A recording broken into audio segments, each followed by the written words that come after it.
Hello, testing 1, 2, 3. Hello and welcome. I hope everyone's doing good today. I'm going to make this a relatively quick stream, probably around 30 minutes. I just wanted to show you guys some quick tips and guide. I'm currently working on YouTube videos and other projects, so apologies if I don't post this often, but I'm going to try as much as I can to build up my YouTube. But I kind of just wanted to show you guys here a cute little reference guide that I did. I just finished streaming a 30-minute video on YouTube for just how to do this. You can always refer to, I should use this one. Cool. You can always refer to this step-by-step guide, but I'll go ahead and play the video right here on my live just so you guys can have a quick peek. And so that way I'll also be talking and discussing it throughout the stream, just to let you guys know how it is that I draw my underwater pin things. So where is it? Sorry. And I'll show you guys also how I was able to draw this amazing project right here, using the same quick tips and steps guides that I'm going to be using over here as well. I'll do a more breakdown analysis of that one probably in a different stream, but for this one I just wanted to do something quick and also show you guys step by step. So I'm gonna play a little bit of music, just so you guys can have something to kind of relax to. But here it is. Perfect. Alright, just gonna expand it just a little bit just to show you guys.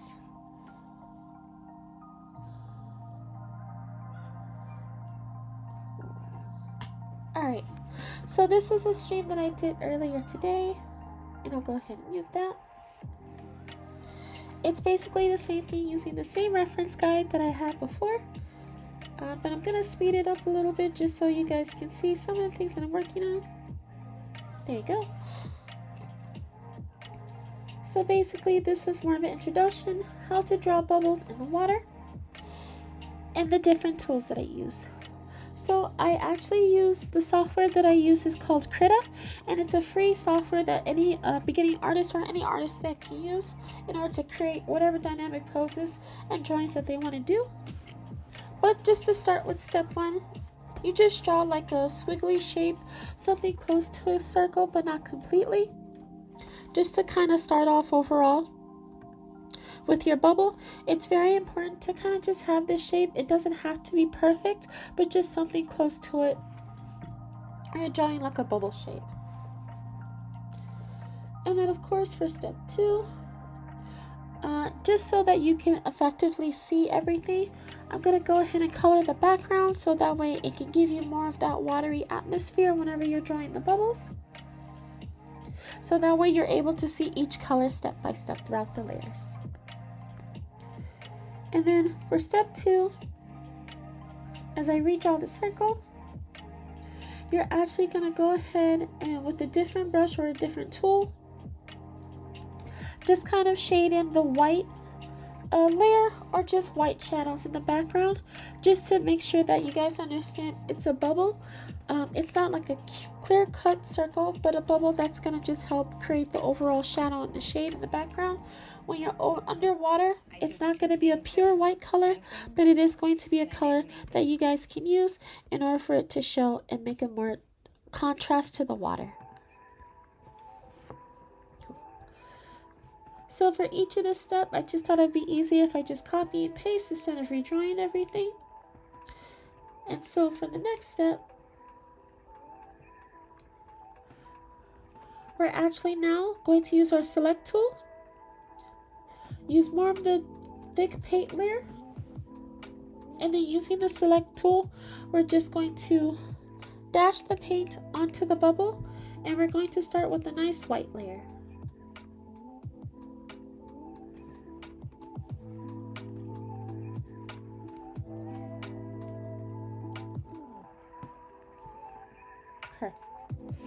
So using the select tool, I just found that it's a lot easier to kind of thicken in and put in the white layers, just to kind of show where the shines of light are coming through for the bubble. So for this one, I just had the shines of light coming from behind the bubble. So that way I just put the white layers all around it to let you guys know where the area of light is coming from. There you go. Since there is a lot of light in different areas, we're just going to continue to do it in different backgrounds just to make sure that you guys are getting the overall concept that each layer is coming from, the sign of light is coming from behind. If the sign of light was coming from either the left or the right, that's where more of the white layers would be more present. Now just to create another contrast of it, our next color we're going to use black. And then for that color, we're going to just put in between and just around the shines of light, just to kind of give that significance that that's where the area is coming from. So while I was doing this video, I was just trying to make sure that I got into each detail. Again, we're trying to make sure that you look at it more so as an object that's being illuminated by the light that's behind. So because we added those black areas or these dark areas right here, the white light itself is more present and you're able to see it a lot more during the bubble. So we just put some more spaces here and there. And then lots of the times when you're having a bubble, it's good because it helps create that thin layer of the outline of the bubble so that it's not as present. So that way it doesn't look like it's a black dot. Some people, instead of having a black outline, they use a white outline. And that's also very helpful as well. It just depends on what areas and how you want to simplify your bubbles. So for this one, I just overall made it simple. I simplified it. I didn't want to do too much. And then also just to show you guys a little bit more, I also ended up just kind of shrinking, and I'll speed through it a little bit. Oops, sorry. Shrinking the bubbles just to kind of illuminate. But for this step, I also added the same color as our water. And that same color is just going to make the bubble a little bit more present and also kind of blends in with the ocean to make sure that it's a nice comparison instead of it contrasting each other too much. So it just depends on your background and it also depends on the color of your project. So just for example, because the background is more of a blue color, I just also added these layers of blue in between throughout the lines, just to kind of make the picture stand out a lot more and make it more pop, so that way it looks like the bubble is more submerged into the actual background itself, just like how you would do with the ocean. Okay, perfect. So now I basically did the same thing right here. So in order to make a little bit of space for part 6, just to kind of help the bubble stand out and shine a little bit more, I used the nice airbrush tool to kind of give it a little bit more light. So as you can see here, I very lightly just added those shades of white just around the bubble to signify that it's sinking or that it's floating in between and as it's going up in the ocean.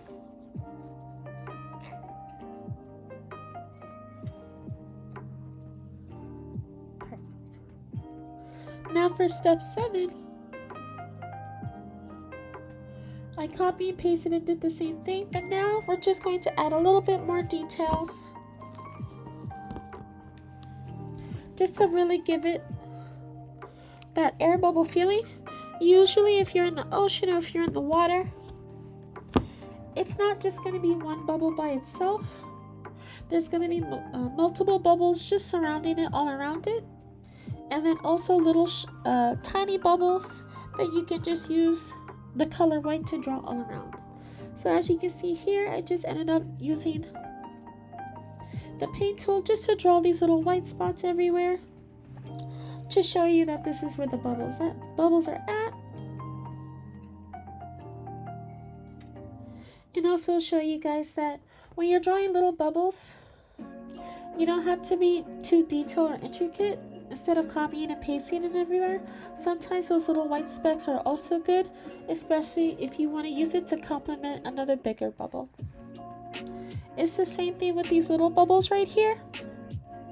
I don't do too much into detail like I did with the big one.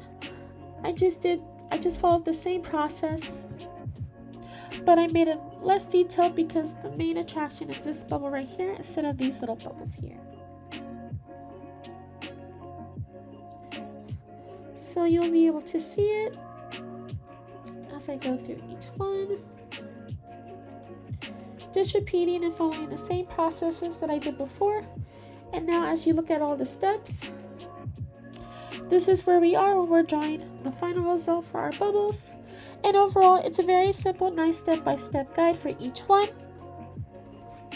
In case if you want to add this to really nice underwater scenes like I showed you before, just to be more detailed and precise, especially when you're trying to do long-winded projects like how I'm working on right now. It's just that my schedule's been busy throughout the day, so I've had to spread everything out in order for it to complement each other. So as you can see, these bubble details here, and how I added it to the ocean scene. For this step-by-step process, it did take me a while, however, I do enjoy it and it is very beautiful. So now I'm going to show you guys how to draw these little rays of light coming from the sun up here and how it shines on each of the characters, including the ocean. Now for that step, once again, it's also very easy. It's not a multiple step process like how drawing the bubbles are, but instead it's more so a two-step process, and it's relatively very simple. So I'll go ahead and speed it up. So for step one, once again, very simple. All you're really going to end up doing is drawing a cute little pattern. It doesn't have to be something like this specifically. Whatever pattern that you have for the ocean or waterways, but just to kind of simplify it, just think of it more as drawing blobs that are just lined up in between each other and that are touching each other. You can be as detailed and precise with this as much as you want. Once again, it's not really too complicated. I feel like simple is better. So you can just do what I did and just draw swirly lines as long as they look like blobs on top of each other, and as long as it looks like a simple pattern that you created.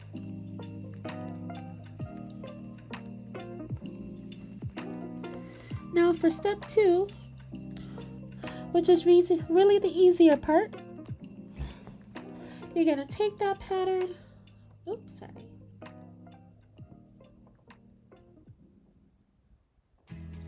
You're going to copy and paste that pattern. And then now with this new pattern, you're going to blur it. So as you can see here, what I did with Krita. For Krita, it's very simple. You're going to go up here in the top corner. Oh, for those of you who can't see, you're going to click Filter, Blur, and then you're just going to decrease the radiuses in order for it to look blurred like this. So depending on what you have, either PC or Mac, when you have Krita, the blur filter is going to go, it's mainly going to be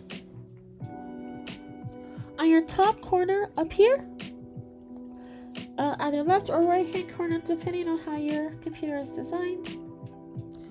You're going to click on the button filter, and then you're going to scroll all the way down to where it says blur. And then I'll show you guys the steps right now. And then under blur, you'll have different options. You're going to choose, apologies, I can't say the word, but I believe it's pronounced Garrison blur. Apologies. But underneath that one, you should be able to have the same pop-up option that I showed you guys before. And during that option, all I really did was mess with the horizontal radius, and then the vertical radius followed through with it as well. So this is just for the program Krita that I have. I'm not really sure on other softwares, but for those of you who are using Krita, it's a nice free software that you guys can easily download, I believe on either Mac or PC. And relatively it is simple, just heads up for the glitches that are apparent with it. It's a nice little thing that you have on the project. It's a nice little software that you might have on a project. So you're gonna click this blur, this section right here.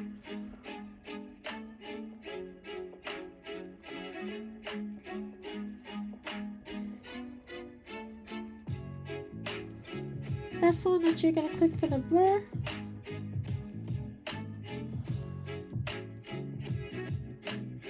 Sorry, I was having difficulties. And then after that, all you're doing is messing with the radiuses up here. And this should be the default for each of the one that you have, so it shouldn't be too edited, but mostly when you mess with the horizontal radius, it'll also mess with the vertical radius as well.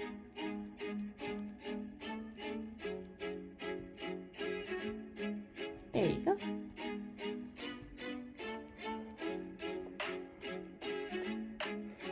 Oh, sorry, my little outline was there. But yes, that's pretty much it.